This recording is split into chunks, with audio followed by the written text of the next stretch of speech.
no livro de Romanos.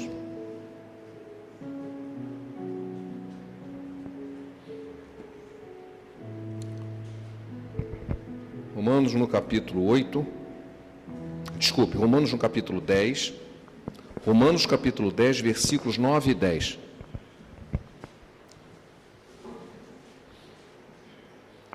Nosso irmão Matias está lá focando a câmera. Vamos lá, Romanos capítulo 9, versículo 10. Título da mensagem: salvação de quê? Todos acharam, amém? Romanos capítulo 10, versículos 9 e 10. Romanos capítulo 10, versículos 9 e 10. Se com a tua boca confessares Jesus como Senhor, e no teu coração creres que Deus o ressuscitou dentre os mortos, serás salvo. Porque com o coração se crê para a justiça, e com a boca se confessa a respeito da salvação. Que o Senhor possa abençoar essa palavra em nosso coração, amém? Na década de 60, houve uma grande campanha evangelística da Convenção Batista Brasileira, que se renovou mais tarde, na época que eu era seminarista, e o título da campanha era Só Jesus Cristo Salva. Aliás, tem algumas igrejas que até começaram a colocar como dístico na fachada da igreja, Só Jesus Cristo Salva. E muitas pessoas, dos líderes evangélicos da época, começaram a criticar essa frase. Salva de quê? E realmente essa pergunta precisa ser respondida dentro do contexto bíblico. O texto que nós lemos, que é bastante conhecido: se com a tua boca confessares Jesus como Senhor, e no teu coração creres que Deus o ressuscitou dentre os mortos, serás salvo. Salvo de quê? Será que todas as pessoas que escutam isso têm o conceito certo?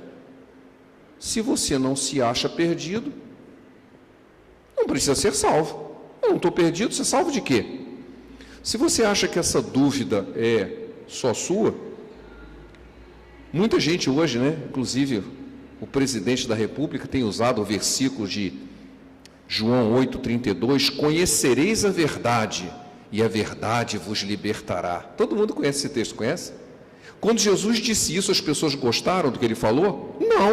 Não gostaram. Na verdade, as pessoas que ouviram assim, libertar de quê? Nós não somos escravos. Porque ele estava falando assim, conhecereis a verdade, e a verdade vos libertará. Então eles entenderam que a libertação era uma libertação de quem é escravo e precisa ser liberto. E eles disseram assim, não, nós não somos escravos.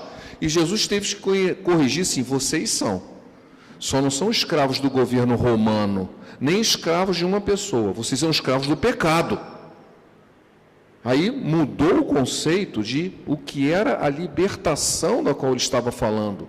Conhecereis a verdade, e a verdade vos libertará. Mas eu não sou escravo, eu não preciso ser liberto. Precisa sim, porque você é escravo e não sabe, você é escravo do seu pecado. Assim, do mesmo jeito, quando nós ouvimos a frase, só Jesus Cristo salva, se você crê em Jesus, você vai ser salvo. Assim, salvo de quê? Não estou perdido. Se você não acha nenhuma necessidade de salvação, para que você precisa de um Salvador? Algumas tentativas para responder a essa pergunta têm sido feitas, inclusive, por algumas organizações eclesiásticas. Alguns dizem assim, você precisa se libertar da pobreza. Ok, liberte-se da pobreza, fique rico. Você precisa se libertar das doenças. Liberte-se da doença, fique são. Você precisa se libertar das injustiças sociais, seja isso que significa, que eu não sei bem exatamente o que se trata, mas você precisa se libertar das injustiças sociais, precisa se libertar da pobreza. Do que é que o texto fala? Do que é que a Bíblia está falando? Salvação de quê? Salvação de quê? Quando a gente fala assim, qual é a mensagem da Bíblia? Aí na mesma hora vem João 3. Sim, porque Deus amou o mundo de tal maneira. Mas se você olhar lá no Velho Testamento, o assunto começa diferente. Em Amós 4,12 diz assim: prepara-te, pois, ó Israel, para te encontrares com Deus. Você quer uma mensagem sucinta da Bíblia? Se prepara, porque um dia você vai se encontrar com Deus. Essa é uma mensagem bem concreta. Um dia nós vamos nos encontrar com Deus. Como é que vai ser esse encontro, hein? Como é que vai ser esse encontro? A Bíblia diz como vai ser esse encontro. Lá em Apocalipse 20:12 diz que os mortos foram julgados segundo as suas obras. Nós vamos nos encontrar com Deus e nós vamos ser julgados. Só que em Romanos 3:23 ele já dá o veredito. Todos pecaram e estão destituídos da glória de Deus. Em Romanos 6:23 diz: o salário do pecado é a morte. Opa, como é que é? A Bíblia diz que eu pequei, eu sou um pecador, todos pecaram e estão destituídos da glória de Deus. O salário do pecado é a morte, e eu vou ser julgado por minhas obras. Qual você acha que vai ser o veredito? Condenação. Condenação.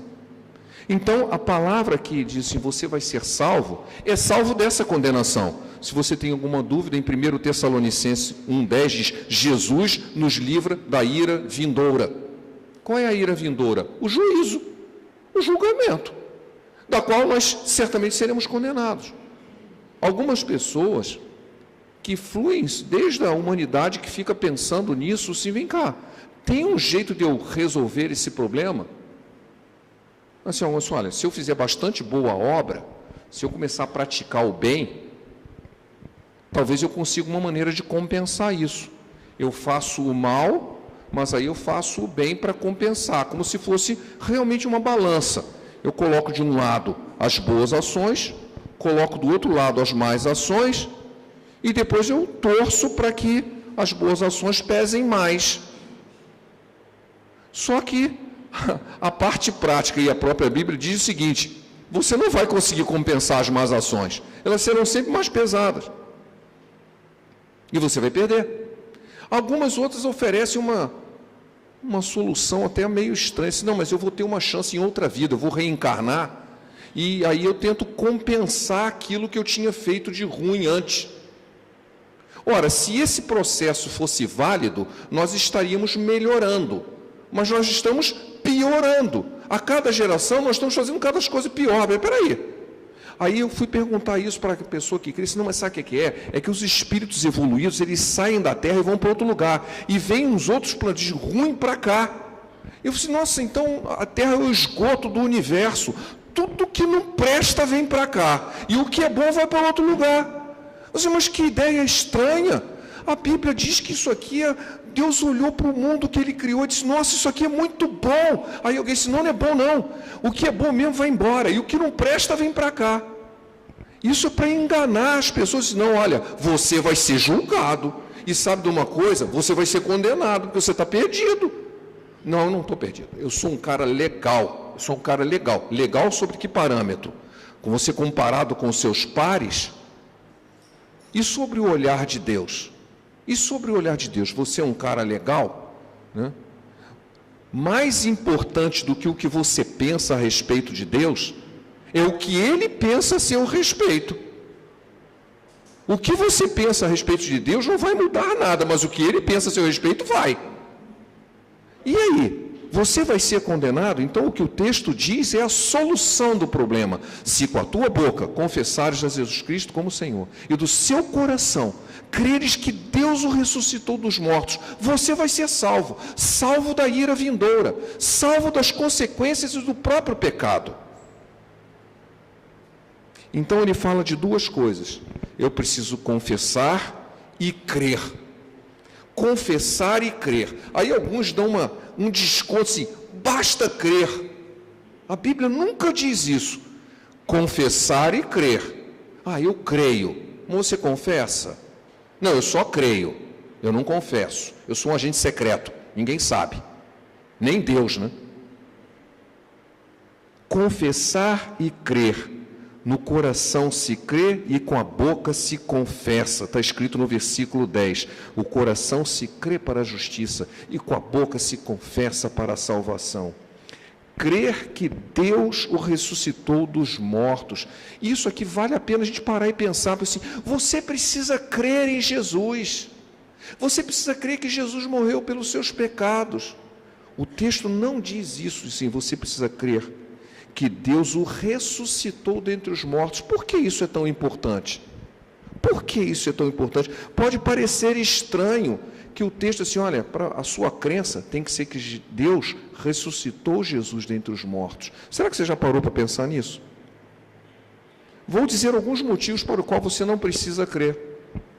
Não há necessidade de crer que Jesus, como homem, tenha existido.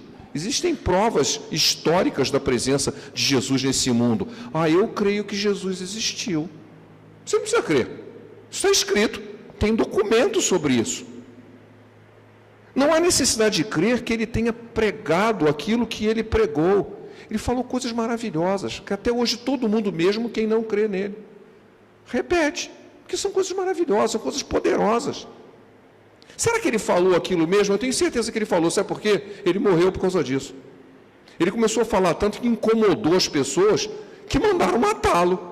Ele foi morto por inveja, ele foi morto porque estava colocando em xeque o status quo do poder da época. Ele questionou os fariseus, que eram as autoridades eclesiásticas, questionou os sacerdotes, chamou-os de hipócritas. Disse que a lei de Deus estava sendo distorcida na boca deles e que aquilo não era a vontade de Deus. Não ficaram com raiva dele e mandaram matá-lo. Mas isso foi registrado pelos seus discípulos. O John Stott escreveu um livro muito interessante chamado Exigências que Exigem um Veredito. É um livro bem interessante. Ele diz o seguinte, Jesus disse que ele era filho de Deus. Será que ele acreditava nisso? Ora, se ele não acreditava, ele era doido, porque ele morreu por causa disso.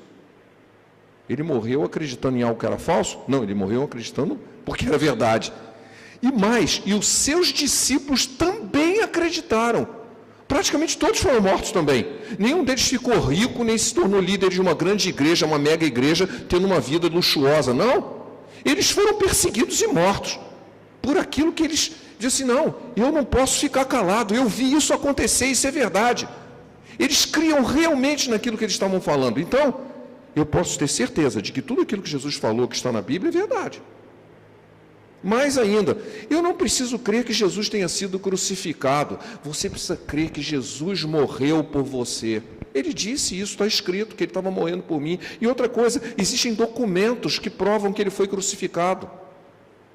Preciso crer nisso. Jesus morreu por mim e ele foi crucificado por mim.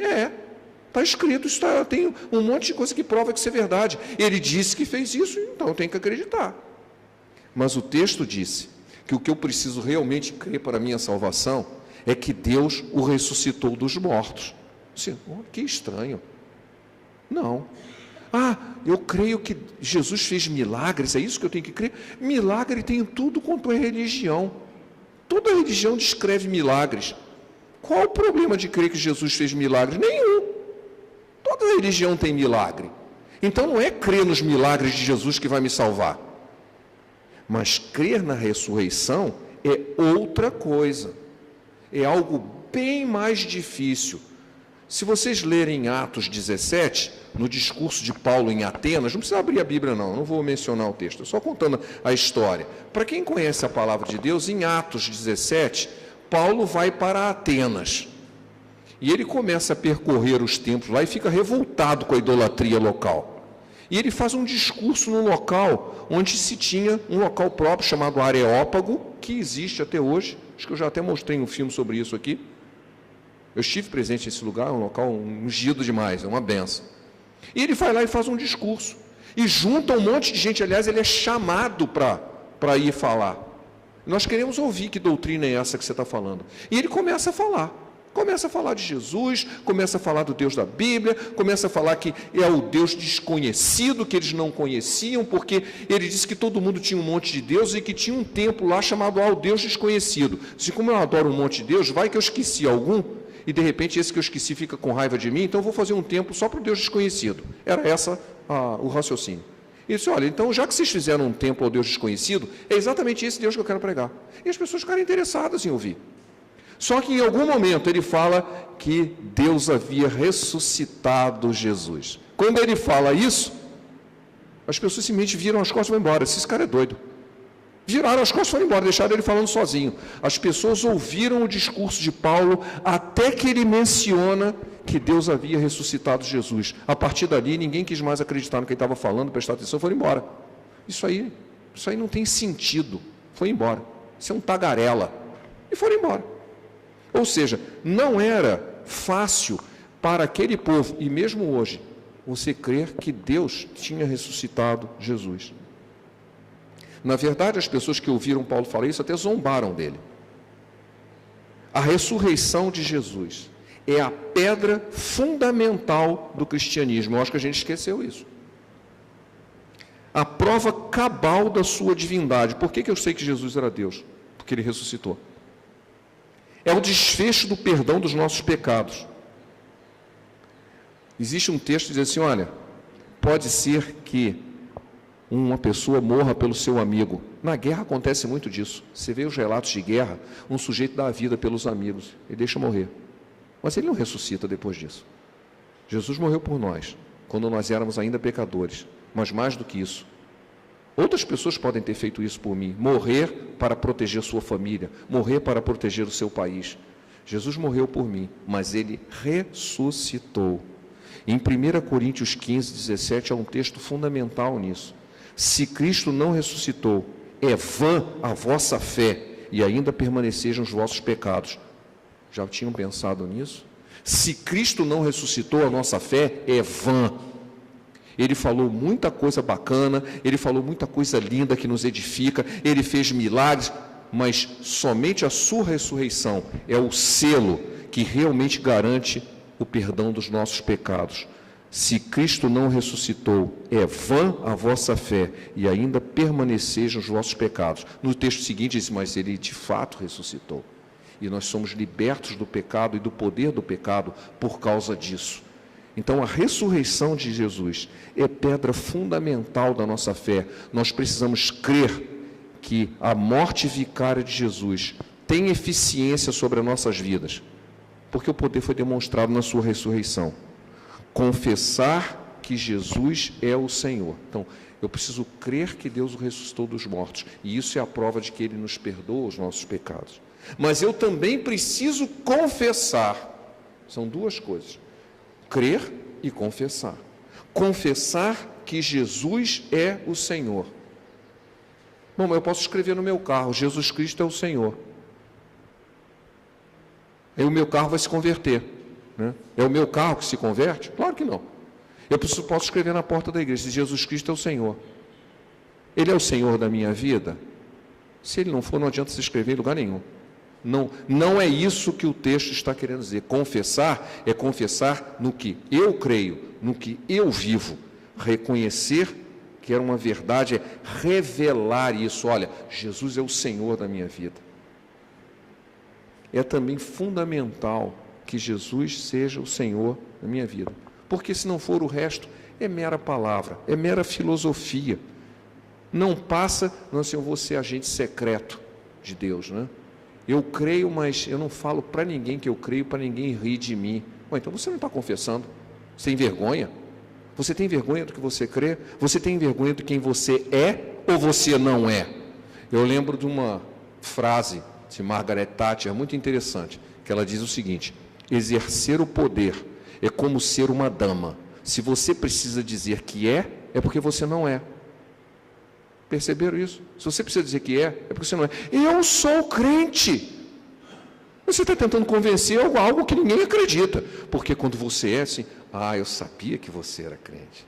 Pelas suas atitudes, pelo seu caráter, pela sua maneira de viver. Você não precisava nem falar. Você é crente, né? Sou. Creio em Jesus. Jesus é o Senhor da minha vida. É nele que eu me espelho. Ele é o meu general. É nas ordens dele que eu estou prestando atenção. O senhorio de Jesus, ele precisa ser mencionado, ele é mencionado no Novo Testamento. Não há cristianismo sem o senhorio de Jesus.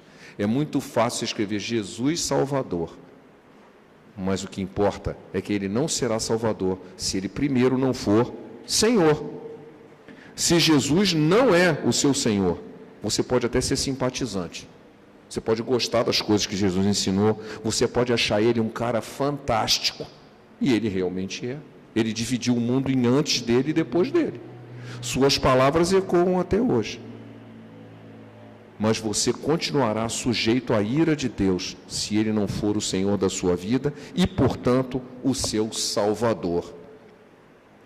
O senhorio de Jesus significa de que até os meus desejos estão sujeitos ao senhorio dele. Porque quando você tem um Senhor, você primeiro pergunta: isso te agrada? É nisso que eu devo fazer? É nisso que eu devo pensar? A minha vida deve ser conduzida desta maneira? Isso é ter Jesus como Senhor. É dar prioridade às coisas de Deus. Dar prioridade.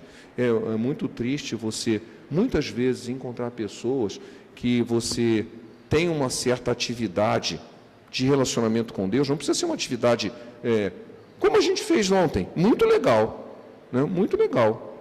E muito bom, e vamos fazer outra.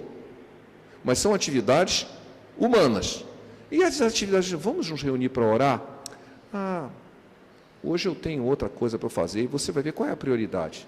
Quando eu era jovem, crente, surgiu um filme na televisão chamado Kung Fu. E eu assisti esse filme, era muito interessante, né? Era filme de o ator, né, David Carradine, já até morreu. Você vê que o filme é velho, né? E esse filme dizia a respeito de um sujeito que fugiu da China, né? De um monge, fugiu da China, e ele viajava pelos Estados Unidos como um andarilho, e ia acontecendo coisas. Ele lutava Kung Fu, tinha uma luta diferente, é lógico que ele ganhava de todo mundo, né? Então, era muito bacana. Só que tinha um problema. Esse programa passava às quartas-feiras, 8 horas da noite. Exatamente no horário do culto de oração da maioria das igrejas. E começou um monte de gente deixar de ir no culto de oração para ver o tal Kung Fu. Chegou a um ponto de que eu soube de igrejas que mudaram o horário do culto para permitir que seus membros vissem o Kung Fu. Assim, gente, Jesus é o Senhor dessas pessoas? Senão, não. Jesus é o meu Senhor, mas hoje o Kung Fu está na frente. Você está dando prioridade a quê? Um filme que hoje em dia, quando eu olho para trás, assisti, o filme preto e branco que eu vi, o negócio eu nem lembro mais de que se tratava. Mas Jesus é o mesmo ontem, hoje e eternamente. O Kung Fu passou, ele já morreu. Que prioridade essa gente dava? Será que eu estou dando prioridade a Jesus como Senhor da minha vida? Ou eu desisto das coisas de Deus por qualquer coisa? Hoje eu recebi um parente. Eu lembro do texto de Jesus contou da parábola em que o sujeito deu uma festa e convidou um monte de gente para a festa. Assim, eu recebi uma junta de boi e eu vou testar. Eu me casei, eu não vou poder ir. Chegou um amigo na minha casa e começou a arranjar um monte de desculpa. Ok, mas não diga que Jesus é o Senhor da sua vida. Jesus não é o Senhor da sua vida se Ele não tem prioridade nela. Você precisa confessar e viver a realidade do senhorio de Jesus na sua vida. E isso não acontece só com palavras, acontece com atitudes, acontece com pensamentos. Porque sendo assim, isso que eu acabei de ler, eu confesso, eu creio e eu estou salvo da ira de Deus. Mas eu quero dizer alguma coisa a mais. Não é só salvo, não. Você se torna nova criatura. O versículo de 2 Coríntios 5,17. Aquele que está em Cristo é nova criatura. As coisas velhas passaram. Eis que se fizeram novas. Novos desejos, novos objetivos de vida. Uma nova vida em Cristo. Uma vida consagrada ao Senhor, não mais ao pecado, à vontade da carne, que agora deixou de lado. Ela até ainda existe, mas ela perde prioridade. A prioridade é agradar ao meu Salvador. A prioridade é ser luzeiro no mundo, é fazer aquilo que ele disse: olha, vocês são sal e luz. Hoje na escola dominical falamos de algumas pessoas que acham que sal grosso pode purificar alguma coisa. Eu sou sal. Agora tem até uma piadinha assim, como que você pode ser tão grosso sendo crente? É que eu sou sal grosso, né? Isso é uma piada até de mau gosto, tá? Sou sal e luz, porque o sal, ele modifica o sabor, ele conserva, e luz ilumina o caminho, porque eu sou nova criatura, porque Jesus mudou a minha vida, porque eu creio na sua ressurreição e no poder que a ressurreição tem de curar os meus pecados e a minha vida pecaminosa. Se eu não creio nisso, se eu acho que eu vou precisar de autoajuda, precisar de qualquer outro tipo de coisa que não a ação direta de Deus para aquele que crê e confessa, jamais serei nova criatura. Amém? Que nós creiamos com a boca para a justiça e confessemos para a salvação que Jesus é o Senhor. Amém? Vamos orar. Pai, obrigado por tudo que tens feito em nossa vida e certamente por tudo que ainda irás fazer. Que a Tua palavra nos transforme, que o Teu Espírito venha nos esclarecer tudo o que é necessário para que Tu sejas o Senhor da nossa vida. Queremos caminhar contigo, Senhor, queremos fazer a Tua vontade, queremos ser realmente luz para o mundo, para que sejamos canais da bênção que Tu tens para toda a humanidade, para todo aquele que crê. Que a Tua salvação atinja a todos que tenham contato conosco, porque nós somos missionários Teus, canais da Tua bênção. Fala a esta igreja, Senhor, em nome de Jesus eu te peço. Amém.